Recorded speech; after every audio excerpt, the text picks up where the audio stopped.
Welcome back to another technical deep dive here in the debug zone. Today we're tackling a big question and breaking it down with insights from other users.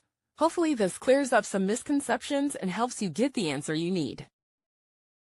So buckle up, stay a little curious, and let's jump right in.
And that's a wrap.